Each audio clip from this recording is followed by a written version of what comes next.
हरे कृष्णा, राधे राधे। स्वागत है आप सभी का गोविंद भजो चैनल पर। आज के इस वीडियो में हम सुनेंगे सोमवार व्रत की कथा। सोमवार व्रत रखने से भगवान शिव सहित पूरे शिव परिवार का आशीर्वाद प्राप्त होता है।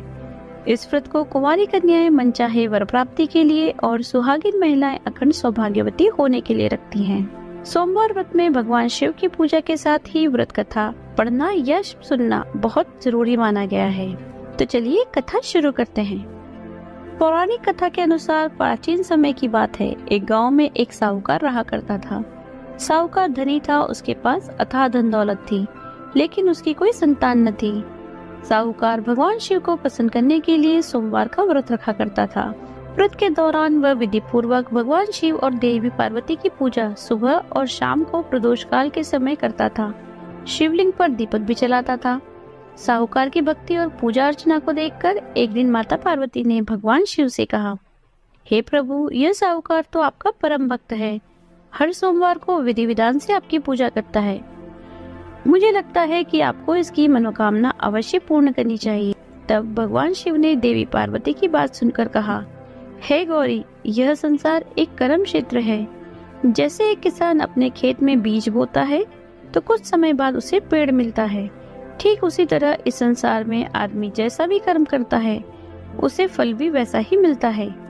लेकिन माता पार्वती ने भोले भंडारी से दोबारा आग्रह किया और कहा, हे नाथ, फिर भी आप इसकी मनोकामना पूर्ण कर दीजिए, क्योंकि ये आपका परम भक्त है। अगर आप भी अपने भक्तों की इच्छा पूर्ण नहीं करेंगे तो फिर भला भक्त आपकी पूजा आराधना क्यों करेंगे। माता पार्वती के इतना आग्रह करने पर भगवान शिव ने कहा, देवी, यह धनवान साहूकार है और इसका कोई भी पुत्र नहीं है, इसलिए यह सदैव चिंतित रहता है।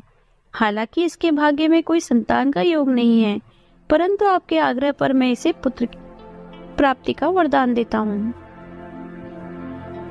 लेकिन इसका पुत्र केवल 12 साल तक ही जीवित रहेगा। मैं इससे ज्यादा कुछ नहीं कर सकता। फिर एक रात भगवान शिव ने साहूकार को स्वप्न में दर्शन दिए और कहा कि उसे जल्द ही पुत्र की प्राप्ति होगी, लेकिन उसका पुत्र दीर्घायु नहीं होगा, बल्कि केवल 12 वर्ष तक ही जीवित रह पाएगा। यह बात सुनकर साहूकार ना तो प्रसन्न हुआ और ना ही ज्यादा दुखी हुआ। स्वप्न में सब कुछ जानने के बाद भी साहूकार ने पूजा अर्चना जारी रखी और कुछ दिनों बाद साहूकार की पत्नी गर्भवती हो गई। उसने एक सुंदर बालक को जन्म दिया। बालक के जन्म से घर पर हर्षोल्लास का माहौल था, लेकिन साहूकार खुश नहीं था, क्योंकि उसे पता था उसके बालक का जीवन केवल 12 वर्ष तक का ही है और उसने किसी को भी ये बात नहीं बताई थी। जब वह बालक 11 वर्ष का हुआ तो साहूकार की पत्नी ने बालक के विवाह की बात साहूकार से कही, लेकिन साहूकार ने इस बात से इनकार कर दिया और उसे शिक्षा के लिए काशी भेज दिया।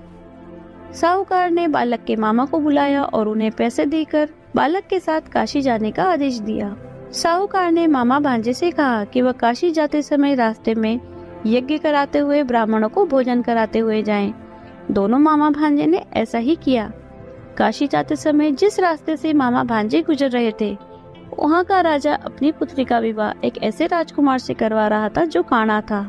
उधर दूल्हे का पिता इस बात से चिंतित था कि अगर दुल्हन पक्ष को पता चल गया तो राजकुमारी विवाह के लिए मना कर देगी। इसलिए उसने जब साहूकार के पुत्र को देखा तो उसने सोचा कि मैं अपने बालक की जगह तोरण के समय इस बालक को बिठा दूंगा और दुल्हन पक्ष वालों को पता भी नहीं चलेगा। दूल्हे के पिता ने साहूकार के पुत्र को इस बात के लिए तैयार कर लिया और बालक तैयार भी हो गया। इस तरह उस बालक ने दूल्हे के कपड़े पहन लिए और घोड़ी पर चढ़कर तोरण की रस्म पूरी की। तोरण के बाद जब फेरों की बारी आई तो दूल्हे के पिता ने फिर साहूकार के पुत्र से अनुरोध किया कि वह दुल्हन के साथ फेरे भी ले ले ताकि विवाह संपन्न हो सके और यह बात छुपी रहे।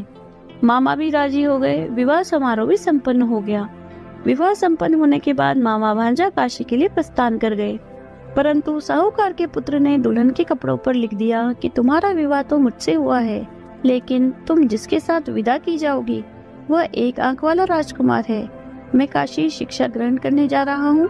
जब राजकुमारी ने यह बात पढ़ी तो उसने राजकुमार के साथ जाने से इनकार कर दिया। अपने पिता से कहा, यह मेरा पति नहीं है, मेरे पति शिक्षा ग्रहण करने काशी गए हुए हैं। जब सब जगह यह बात फैल गई तो मजबूरी में दूल्हे के पिता ने सारी बात बता दी और दुल्हन के पिता ने फिर बेटी को भेजने से इनकार कर दिया। इधर मामा भांजे दोनों काशी पहुंच गए और बालक शिक्षा ग्रहण करने लगा। तब मामा ने यज्ञ करना शुरू कर दिया।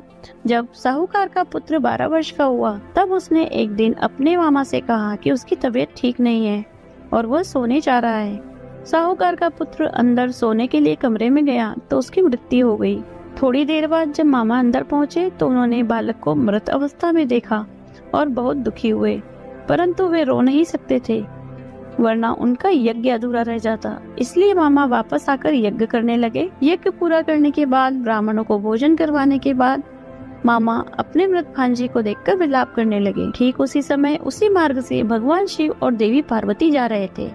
माता पार्वती ने किसी के रोने की आवाज सुनी तो भगवान शिव से कहने लगी, हे प्रभु, कोई मनुष्य रो रहा है, चलिए उसके दुख को दूर करते हैं। तब भगवान शिव और देवी पार्वती मामा के पास गए और उन्होंने जब मृत बालक को देखा तो हैरान हो गए, क्योंकि वह तो भगवान शिव के आशीर्वाद से जन्मा साहूकार का पुत्र था। माता पार्वती ने कहा, हे नाथ, यह तो साहूकार का पुत्र है जिसे आपने केवल 12 वर्ष तक ही जीवन जीने का वरदान दिया था, इसलिए आज 12 वर्ष की आयु पूरी होने पर वह मृत्युलोक को चला गया। देवी पार्वती ने मृत बालक को देखा तो उन्हें दया आ गई और भगवान शिव से हाथ जोड़कर विनती करने लगी, हे प्रभु, बस आप एक बार इस बालक को जीवन दान दे दीजिए, वरना इसके माता पिता जीते जी मर जाएंगे। माता पार्वती के कई बार आग्रह करने पर भगवान शिव ने उनकी बात मान ली और उस बालक को जीवन दान दे दिया। साहूकार का पुत्र जीवित हो गया। मामा भांजे अपने घर की ओर प्रस्थान कर गए। रास्ते में साहूकार का पुत्र उसी शहर से गुजरा जहां उसका विवाह हुआ था। दुल्हन के पिता ने बालक को पहचान लिया और मामा भांजे को लेकर महल में आ गए। दुल्हन के पिता ने एक समारोह किया और अपनी पुत्री को धूमधाम से साहूकार के पुत्र के साथ भेज दिया।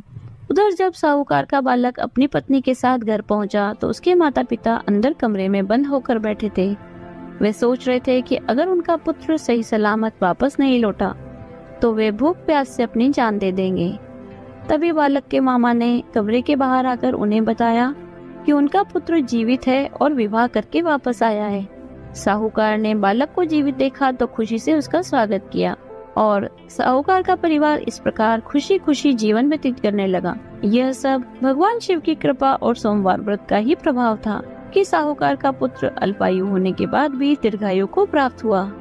इस प्रकार जो भी भक्त सच्चे मन से भगवान शिव की पूजा करके आज के दिन इस कथा को पढ़ते अथवा सुनते हैं, भगवान शिव उनके सभी दुख दूर करते हैं। इस कहानी को पढ़ने वाले, सुनने वाले, हुंकारा भरने वाले सभी की मनोकामना पूर्ण करते हैं। बोलिए शिव शंकर भगवान की जय, माता पार्वती की जय। ऐसी समाधि लगाई रे मेरा भोला न जागे, ऐसी समाधि लगाई रे मेरा भोला न जागे, भोला न जागे शिव शंकर न जागे, भोला न जागे शिव शंकर न जागे, ऐसी समाधि लगाई रे मेरा भोला न जागे।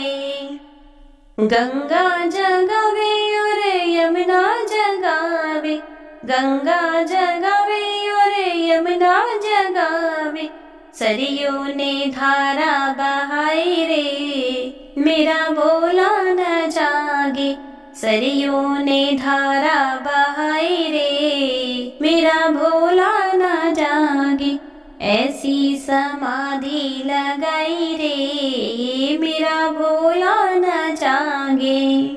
चंदा जगावे और तारे जगावे, चंदा जगावे और तारे जगावे, सूरज ने किरणें फैलाई रे मेरा भोला न जागे, सूरज ने किरणें फैलाई रे मेरा भोला न जागे। भोला न जागे शिव शंकर न जागे, भोला न जागे शिव शंकर न जागे, ऐसी समाधि लगाई रे मेरा भोला न जागे। ब्रह्मा जगावे और विष्णु जगावे, ब्रह्मा जगावे और विष्णु जगावे, नारद ने वीणा बजाई रे, मेरा भोला न जागे। नारद ने वीणा बजाई रे, मेरा भोला न जागे। भोला न जागे शिव शंकर न जागे, भोला न जागे शिव शंकर न जागे।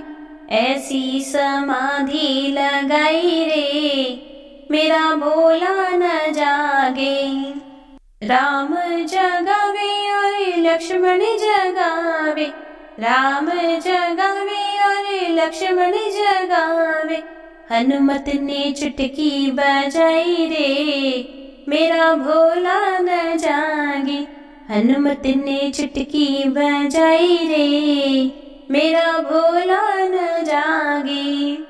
भोला न जागे शिव शंकर न जागे, भोला न जागे शिव शंकर न जागे।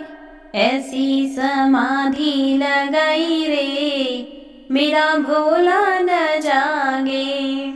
राधा जगावे और रुक्मणी जगावे, राधा जगावे और रुक्मणी जगावे। मोहन ने बंसी बजाई रे, मेरा भोला न जागे। मोहन ने बंसी बजाई रे, मेरा भोला न जागे। भोला न जागे शिव शंकर न जागे, भोला न जागे शिव शंकर न जागे। ऐसी समाधि लगाई रे, मेरा भोला न जागे। भक्त जगावे और संत जगावे, भक्त जगावे और संत जगावे। सखियों ने राम धुनी गाई रे, मेरा भोला न जागे। सखियों ने राम धुनी गाई रे, मेरा भोला न जागे। भोला न जागे शिव शंकर न जागे, भोला न जागे शिव शंकर न जागे। ऐसी समाधि लगाई रे, मेरा भोला न जागे। ऐसी समाधि लगाई रे, मेरा भोला न जागे। आज की वीडियो अगर आपको अच्छी लगी हो तो लाइक कीजिए, शेयर कीजिए। यदि आप चैनल पर नए हैं तो चैनल को सब्सक्राइब कर लीजिए। बेल आइकन को प्रेस कर दीजिए जिससे नई वीडियोस की नोटिफिकेशन आपको तुरंत मिल जाए। मिलते हैं ऐसे ही अगले वीडियो में। हरे कृष्णा, राधे राधे।